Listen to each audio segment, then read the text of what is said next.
Hello guys, welcome to my channel.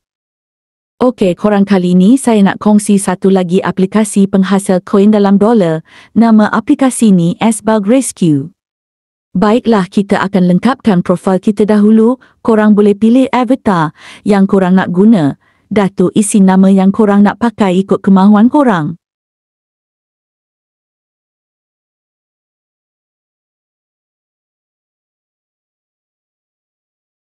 Selanjutnya, korang tekan sahaja next.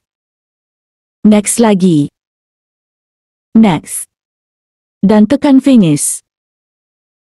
Lepas ni kita akan pergi tengok bahagian jemput rakan, dan kalau korang berminat nak cuba aplikasi ni, korang bolehlah muat turun melalui link yang saya sediakan pada description kat video ni.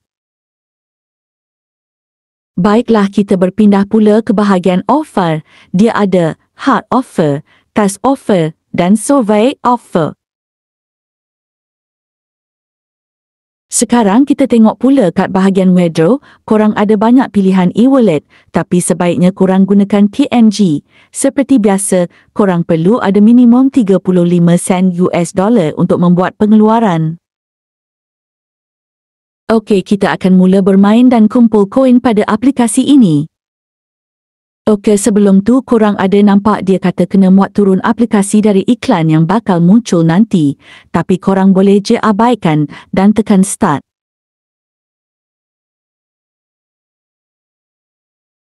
Lepas habis je iklan ni, dia akan masuk bahagian kumpul koin.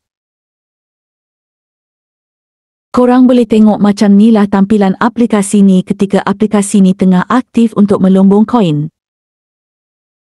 Korang biarkan je aplikasi ni aktif macam yang saya buat ni, dan saya nak cuba bermain aplikasi ni sehingga batas penghasilan harian, dan nanti korang boleh tengok berapa hasil yang saya dapat dan berapa jam yang diperlukan untuk sampai batas penghasilan harian.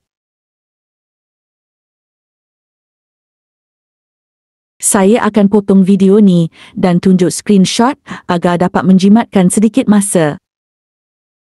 Sekarang saya dah capai batas penghasilan untuk hari ini. Saya bermain aplikasi ni selama 6 jam dan saya mampu hasilkan sebanyak 8 sen US dollar.